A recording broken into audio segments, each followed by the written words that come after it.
مصلحا ومجددا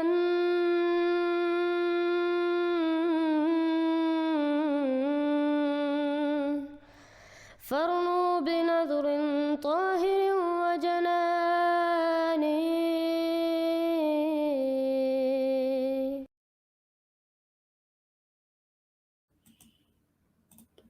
جی سلمان بھائی کیا حال ہے؟ السلام علیکم رحمۃ اللہ.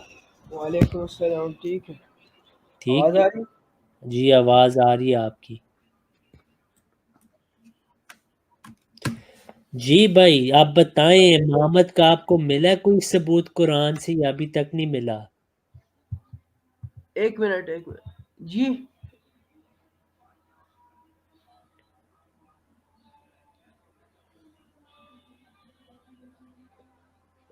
جی سلمان بھائی جی آپ نے کیا سوال پوچھا؟ ایک بار پھر پوچھ لیں. آپ آئے ہیں، میں نے کہا کہ آپ شیعہ ہیں تو آپ بتائیں کہ آپ کو امامت کی کوئی آیت مل گئی ہے قرآن سے یا ابھی تک نہیں ملی؟ جی وہ تو ہم نے بولا تھا نا کہ ظاہری نہیں ہے. تو حدیث وہ کوئی ختم. ملی ہے یا حدیث بھی نہیں ملی؟ حدیث وہ علی آپ کو دکھا دی تھی نا، کون سی؟ 12 خلفاء والی. اس کے بعد آپ نے مان بھی لیا کہ آپ نے امام علی کو پروف کر دیا نا. اس میں امامت کا نہیں ذکر میرے بھائی، میرے محترم بھائی. اگر آپ کے اصول دین میں امامت ہے، آپ کہہ رہے ہیں قرآن سے امامت ثابت نہیں، تو وہ اصول دین کیسے ہوئے؟ اصول دین تو قرآن سے آپ نے ثابت کرنے ہیں. دیکھیں قرآن میں جس طرح کے مائنڈ میپ ہے یا اس طرح، اس میں بالکل ہر چیز کو کھلا ایکسپلین نہیں کیا. اور قرآن میں ایک چھوٹا وہ ہوتا ہے آیت، بعد میں اس کو بعد میں رسول پورا وہ کرتے ہیں. میرے پیارے بھائی قرآن میں نبوت کا کھلے طور پہ ذکر ہے. شیعوں کے متعلق ختم نبوت کا یہ مطلب ہے کہ نبوت ختم ہو چکی، امامت جاری ہے. یہ قرآن میں اس کا کدھر ذکر نہیں، تو میں اس کو ماننا نہیں چاہتا کیونکہ قرآن میں نہیں ہے. آپ کو میں نے کہا ٹھیک ہے آپ حدیث سے دکھا دیں، حدیث میں بھی نہیں ہے. تو ایک منٹ. آپ مجھے بتائیں کہ جو امامت کا عقیدہ ہے، آپ نے کہا کہ اصول دین میں نہیں ہے، تو آپ کس بنیاد پہ اس کو مان رہے ہیں؟ ہے اصول دین میں، اور وہ مرزا صاحب قرآن میں بھی نہیں ہے. مرزا صاحب بھی تو اب قرآن میں. مرزا صاحب پہ آتے میں ثابت کروں گا کہ ان کا ذکر قرآن میں ہے، اس کی نہ آپ فکر کریں، وہ تو بعد کی بات ہے. پہلے آپ کو ہم نے قرآن کی طرف لانا ہے نا، کیونکہ ابھی تک ہمارے نزدیک آپ تو قرآن کو سمجھ نہیں پائے. آپ کو لگتا ہے کہ امامت کا عقیدہ، اصل ختم نبوت کا عقیدت امامت ہے، لیکن آپ دکھا ہی نہیں سکتے کہ امامت کا سلسلہ قرآن سے ثابت ہے. آپ نے خود ہی تسلیم کر لیا کہ یہ قرآن میں نہیں ہے. پھر آپ کو پتہ ہے کہ حدیث میں بھی نہیں ہے. حضرت امام علی رضی اللہ عنہ ہم ان کو برحق خلیفہ مانتے ہیں، ان کا بھی عقیدہ امامت کا نہیں تھا. ٹھیک ہے، آپ نہیں ان سے ثابت کیسے؟ تو آپ مجھے یہ بتائیں سلمان بھائی، کون سی آیت ہے قرآن میں جس میں یہ لکھا ہے کہ نبوت ختم ہو گیا اور اب امامت کا سلسلہ چلے گا؟ کیا ایسی کوئی آیت ہے؟ ایسی آیت نہیں ہے، مگر آیات میں اس کی اگر جو ہے نا اس کی انٹرپریٹیشن دیکھی جائے تو اس کے اندر وہ ہے کہ وہ جو رکوع میں زکوٰۃ دیتے ہیں، اس طرح وہ امام علی علیہ السلام نے دی. یہ کہاں لکھا ہے؟ اس میں تو جمع کا صیغہ ہے. منٹ. وہ تو جمع کا صیغہ ہے میرے بھائی. حضرت تو علی پھر رضی آپ کو اللہ مرزا عنہ کے صاحب کو بھی قرآن سے دکھانا دیکھیں پڑے. میرے بھائی، آپ نے کہا کہ اس میں امامت ثابت ہوتی ہے. پہلے تو اس آیت میں امامت کا لفظ بھی نہیں، وہاں لکھے کہ وہ رکوع میں جا کر وہ زکوٰۃ دیتے، وہ تو جمع کا صیغہ ہے. تو اس میں حضرت علی، آپ کیا یا تو آپ کہیں کہ حضرت علی آپ ٹرینٹی کی طرح ان کو ایک سے زیادہ مانتے، یہ تو نہیں شیعوں کا عقیدہ. تو یہ آپ اس آیت کو نہ آپ پیش کریں. آپ مجھے بتائیں کہ آپ نے تو ثابت کر لیا اور مانے کہ امامت کا عقیدہ قرآن سے ثابت نہیں. یہ آپ کا بنیادی عقیدہ، آپ کا بنیادی عقیدہ قرآن سے ثابت نہیں ہے. ٹھیک ہے، آپ مجھے یہ بتائیں بھائی، آپ حضرت ابوبکر، حضرت عثمان، حضرت عمر، ان تین خلفاء کو آپ مسلمان سمجھتے ہیں یا کفار؟ نہیں مسلمان تھے یا نہیں؟ نہیں. ٹھیک ہے، ایٹ لیسٹ آپ کھل کے بات کرتے ہیں. دیکھیں بھائی، جن تین کو آپ نعوذ باللہ من ذالک کافر کہہ رہے ہیں، آپ کا عقیدہ جو ان کو مسلمان کے وہ بھی کافر ہے، لیکن ان خلفاء کے متعلق یہ وہ خلفاء ہیں جنہوں نے اسلام کی وہ خدمت کی جو کسی اور نے کی ہی نہیں، پہلی بات۔ دوسری بات یہ قرآن نے ان کی صداقت کی گواہی دی ہوئی ہے، ٹھیک ہے۔ میں آپ کو ایک مثال دیتا ہوں، غار ثور کے واقعے میں جو سورہ توبہ میں واضح اللہ تعالیٰ نے فرمایا ان اللہ معنا، کہ اللہ تعالیٰ ہمارے ساتھ ہے، ان میں حضرت ابو بکر رضی اللہ عنہ بھی ہیں۔ تو غار ثور میں نبی صلی اللہ علیہ وسلم نے واضح حضرت ابو بکر کی صداقت کی تصدیق ہو چکی ہے، قیامت تک قرآن میں ان کی صداقت کی تصدیق ہو چکی ہے، پہلی بات۔ دوسری بات یہ کہ نبی صلی اللہ علیہ وسلم کو اللہ تعالیٰ نے قرآن میں فرمایا کہ جو منافقین ہیں ان کو اپنے قریب نہ رکھ، لیکن یہ تو نبی صلی اللہ علیہ وسلم کے سب سے قریب تھے۔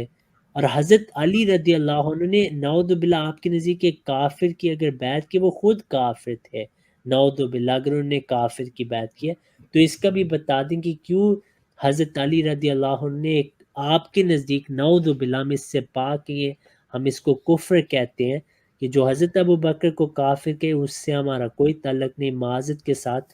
سلمان بھائی یہ آپ کا بہت خطرناک عقیدہ ہے، اس پہ آپ غور سے سوچیں کہ حضرت عائشہ رضی اللہ عنہ کے والد جنہوں نے اسلام کے لیے سب سے زیادہ خدمت کی، آپ ان کو کافر سمجھتے ہیں، تو یہ بہت ہی خطرناک عقیدہ ہے۔ آپ مجھے بتائیں کہ آپ کی جو امامت کا عقیدہ نا وہ قرآن میں نہیں ہے، وہ آپ کبھی ثابت نہیں کر سکتے، تو میں آپ کی دعوت کو نہیں ماننا چاہتا معذرت سے۔ تو پہلی بات کہ جو آپ نے بولا کہ یہ کافر ہیں یا نہیں، یہ میرا عقیدہ تو نہیں، یہ تو شیعہ کتب میں ہے نا۔ آپ مانتے ہیں شیعہ کتب کو؟ جی تو پھر آپ کا عقیدہ بھی ہوا۔ میں تو یہی کہہ رہا ہوں نا، میرا بھی ہے نا۔ تو یہ بہت خطرناک عقیدہ ہے، بس کہ آپ شیعہ، آپ جو سب سے افضل صحابت ہیں ان کی گستاخی آپ کرنا چاہتے ہیں۔ آپ قرآن کو دیکھیں، تو حضرت ابو بکر رضی اللہ عنہ ان صحابہ میں شامل ہیں السابقون الاولون، جن کے متعلق اللہ تعالیٰ نے فرمایا رضی اللہ عنہم ورضوان، اللہ ان سے راضی ہو چکا ہے۔ کوئی بھی آیت نہیں جن میں یہ ذکر ہو کہ نعوذ باللہ حضرت یہ جو خلفاء تھے جو سابقون الاولون میں تھے یہ نعوذ باللہ منافق یا مرتد تھے جیسے آپ کا عقیدہ ہے۔ یہ ممکن ہی نہیں، جنہوں نے نبی صلی اللہ علیہ وسلم کے ساتھ سب سے زیادہ وقت گزارا اور آپ کے قریب تھے، حالانکہ قرآن نے لکھے کہ جو منافق ہیں آپ اپنے قریب ان کو نہ رکھیں۔ تو یہ فضائل شیخین پہ آپ تھوڑا توجہ دیں کہ ان کا کیا رتبہ تھا بھائی۔ تو امام علی علیہ السلام کو پھر خلیفہ کیوں نہیں بنایا؟ حضرت علی رضی اللہ عنہ کو خلیفہ بنایا ہے، آپ کو کس نے کہا نہیں وہ بنایا؟ چوتھے نمبر پہ چوتھے نمبر کا یہ مطلب ہے کہ ان کا رتبہ کم ہوا ہے؟ بالکل نہیں۔ نہیں، ان کے بعد جیسے کہ رسول نے کہا کہ من کنت مولا فہذا علی مولا، جس کا میں مولا اس کا علی مولا، آپ نے اس دن بولا بھی تھا کہ ہم نے ان کو اپنے امام کی طرح، تو امام کو پھر امام بنایا جائے۔ انہوں نے بولا کہ میں قرآن اور اہل بیت کو صحابہ کے لیے چھوڑ کر جا رہا ہوں، ہدایت کے لیے، جی صحابہ اہل بیت پر نہیں ہے، اہل بیت صحابہ پر ہدایت۔ ٹھیک ہے، پہلی بات یہ ہے بھائی، میں نے آپ کو پچھلی بار بھی اس حدیث کا بتایا کہ اس حدیث میں آپ کی کوئی تصدیق نہیں ہو رہی، ٹھیک ہے۔ پہلی بات آپ اس حدیث کو دیکھیں، اس کی آپ کو پتہ ہے کہ اس حدیث کا جو پورا مضمون ہے وہ ہے کہ من کنت مولاہ فہذا علی مولاہ، اس میں اگلے الفاظ ہیں اللہم والی من والاہ و آدی من آداہ، اس میں خلافت کا کوئی ذکر نہیں، پہلی بات۔ پھر میں نے آپ کو کہا کہ اس حدیث کے بہت سارے ترک ہیں، یہ غدیر خم کا واقعہ تھا جو کہ 10 ہجری میں ہوا ہے، ٹھیک ہے۔ نبی صلی اللہ علیہ وسلم اس کے بعد بہت دیر زندہ تھے، کبھی بھی آپ صلی اللہ علیہ وسلم نے یہ نہیں فرمایا کہ حضرت علی خلیفہ ہوں گے۔ اصل میں حضرت علی رضی اللہ عنہ زکوٰۃ کے لیے کلیکشن کے لیے گئے تھے، وہاں پہ لوگوں نے آپ رضی اللہ عنہ پہ اعتراض کیے، اس کے جواب میں آپ صلی اللہ علیہ وسلم ناراض ہوئے اور آپ صلی اللہ علیہ وسلم نے یہ حضرت علی کی فضیلت بیان کی۔ یہاں خلافت کا کوئی ذکر ہی نہیں۔ خلافت آپ مجھے یہ بتائیں کہ اتنی اہم بات ہے، نبی صلی اللہ علیہ وسلم کیا ایمبیگوٹی یعنی مبہم الفاظ میں بات کریں گے؟ بالکل نہیں۔ کسی صحابی نے اس روایت سے یہ نہیں سوچا کہ حضرت علی رضی اللہ عنہ کو خلافت ملے، حضرت علی کو خود ہی نہیں یہ لگ رہا تھا۔ تو پھر اتنے لوگوں کو کیوں جمع کیا؟ اور اس لیے نہیں، میں بتانے آپ کے کو لیے جو کہ وہ میرے سوال دوست ہیں؟ پوچھا ہے، میں نے آپ کو سوال پوچھا حضرت علی رضی اللہ عنہ نے اس دلیل کو کیوں نہیں استعمال کیا؟ جب آپ کہہ رہے ہیں کہ حضرت علی کو پہلے خلیفہ ہونا چاہیے تھا، جب حضرت ابو بکر خلیفہ بنے، حضرت علی کو کہنا چاہیے تھا کہ نبی صلی اللہ علیہ وسلم نے تو فرمایا من کنت مولاہ فہذا علی مولاہ، کبھی نہیں یہ دعویٰ کیا۔ وہ دلیل پیش کریں جو حضرت علی نے بھی نہیں استعمال کیا اپنی خلافت کے لیے۔ اس سے ثابت ہو گیا کہ آپ گمراہی پہ ہیں بھائی۔ میں آپ کو سوال پوچھوں، کبھی حضرت علی نے دعویٰ کیا کہ یہ جو حدیث ہے یہ میری خلافت کے بارے ہے؟ تو پھر ان کے جو آپ جن کو خلیفہ مانتے ہیں ان کے بارے میں میں نے کوئی آپ کو حدیث دیکھیں سلمان بھائی، میں نے آپ کو سوال پوچھا کیا حضرت علی نے یہ حدیث کبھی استعمال کیا اپنے لیے؟ جب فدق کا مسئلہ تھا تو امیر المومنین علیہ السلام نے اور فدق کا نہیں پوچھ رہا، فدق پہ بھی ہم آپ کا انشاءاللہ رد کریں گے۔ ابھی جو سوال پوچھ رہا ہوں، من کنت مولاہ ولی الفاظ، کیا حضرت علی رضی اللہ عنہ نے اپنی صداقت یعنی اپنی خلافت نمبر 1 کے لیے کبھی استعمال کیا ہے، ہاں یا نہ؟ اپنے لیے نہیں کیا نا، رسول نے کر دیا تو پھر ان کو کیا ضرورت؟ میرے محترم بھائی، نبی صلی اللہ علیہ وسلم نے جو بات کی ہے اس کو ہی صحابہ آگے لے کے گئے ہیں۔ اگر حضرت علی رضی اللہ عنہ کو لگتا تھا کہ وہ پہلے خلیفہ تھے، ان کو اس حدیث کو ڈنکے کی چوٹ پہ بیان کرنی چاہیے تھی کہ یہ میری خلافت کی دلیل ہے۔ کبھی انہوں نے یہ بات کی نہیں کی۔ تو پھر دیکھیں، آپ کو سمجھ آ رہی ہے میں کیا بات کر رہا ہوں سلمان بھائی؟ جی بھائی مجھے سمجھ آ رہی ہے، مگر دیکھیں اگر آپ کہہ رہے ہو کہ امام علی علیہ السلام کی خلافت کی کوئی دلیل نہیں، تو پھر جو اور ہیں ان کی کہاں؟ ان کی تو ان ایک بھی نہیں۔ کا میں آپ کو بتاؤں گا نا، لیکن پہلے آپ یہ تو مان لیں کہ حضرت علی رضی اللہ عنہ کی پہلے خلیفے ہونے کی کوئی دلیل نہیں ہے۔ آپ یہ تسلیم کریں گے، میں آپ کو دکھا دوں گا۔ یہ کیسی؟ پھر آپ بھی مجھے دکھا دو نا پہلی خلیفہ کی دلیل ان کی۔ میں آپ کو دکھاؤں گا، لیکن پہلے آپ تسلیم تو کریں کہ آپ نے ثابت اور مان لیے کہ حضرت علی رضی اللہ عنہ کے لیے کوئی دلیل آپ کے پاس نہیں ہے۔ نہیں نہیں، نہیں ہے نا دلیل کوئی؟ ہے کیوں نہیں کیا دلیل؟ ہے میں کہہ رہا دلیل؟ ہوں صاحب پیش نہیں تسلیم۔ تو پیش کریں دیکھیں بھائی،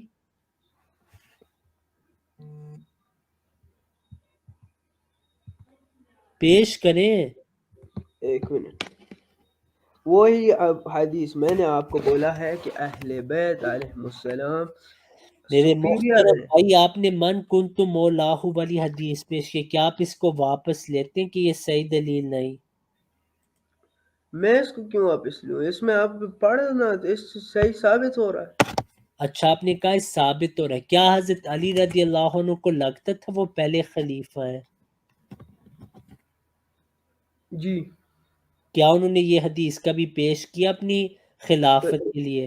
تو یہ حدیث اگر نہیں پیش کی تو کوئی اور چیزیں تو پیش کی نا۔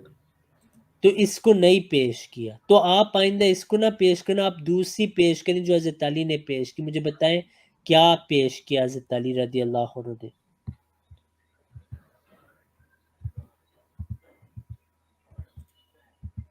یا تو آپ کہیں آپ کو نئی علم آپ تحقیق کر کے واپس آئیں گے۔ ابھی مجھے اس کا علم نہیں ہے، مگر کہ میں آپ کو ایک اور چیز بتا دوں، اس کا جواب دے دے، پھر میں جا رہا ہوں، ویسے بھی ٹائم میرے پاس کم ہے۔ اہل بیت علیہ السلام کا رسول نے بتایا ہے کہ میں تمہارے پاس 2 چیزیں چھوڑ کر جا رہا ہوں، اہل بیت اور قرآن۔ جس نے ان کی اطاعت کی وہ جنت میں جائے گا، اور جس نے ان کو جھٹلا دیا وہ جہنم میں۔ تو کسی نے ان کی اطاعت نہیں کی۔ میرے پیارے بھائی، میں آپ کو جو سوال پوچھا نا، پہلے آپ نے اس کا جواب دینا ہے۔ آپ نے کہا ہے کہ من کنت مولاہ والی حدیث جو ہے وہ حضرت علی نے نہیں پیش کی۔ آپ مجھے بتائیں انہوں نے کون سی حدیث پیش کبھی کی ہے کہ میں پہلے خلیفہ؟ میں آپ کو بتا رہا ہوں انہوں نے کوئی حدیث نہیں پیش کی۔ تو رسول نے پھر کیوں پیش کی ہے؟ چلو، نہیں کی نا، اگر رسول اللہ صلی اللہ علیہ وسلم نے کی ہوتی تو حضرت علی اس کو پیش کرتے۔ دیکھیں فاطمہ الزہرا صلوات اللہ علیہ جب امام علی علیہ السلام کے گھر پہ حملہ ہوا تو امام علی علیہ السلام کو سب لے کے جا رہے تھے، تو فاطمہ الزہرا صلوات اللہ علیہ نے بتایا ان چیزوں کا کیا بتایا؟ کہ امام علی علیہ السلام خلیفہ ہے۔ نہیں بتایا، یہ تو نہیں کبھی ہوئی بات۔ فدق کے خطبہ نہیں پڑھا آپ نے؟ پڑھا ہوا ہے، اس میں یہ نہیں لکھا کہ حضرت علی کے متعلق حضرت فاطمہ نے کیا کہ آپ پہلے خلیفہ ہیں، یہ غلط اور بات۔ پھر کس کے بارے میں چل؟ فدق کا معاملہ بعد میں ہم ڈسکس کریں گے انشاءاللہ، اس پہ بہت الحمدللہ تحقیق ہے، لیکن ابھی جو بات ہو رہی ہے، میں نے آپ کو پوچھا کہ نبی صلی اللہ علیہ وسلم نے کہاں کہا ہے کہ حضرت علی نے پہلا خلیفہ ہونا تھا؟ کدھر بھی نہیں ہے بھائی۔ پھر امامت کا عقیدہ آپ قرآن سے نہیں ثابت کر سکتے کہ نبوت کا سلسلہ شروع ہوا پھر وہ امامت میں منتقل ہوا، آپ قرآن سے نہیں ثابت کر سکتے تو پھر آپ کی دعوت میں نہیں ایکسیپٹ کر سکتا بھائی۔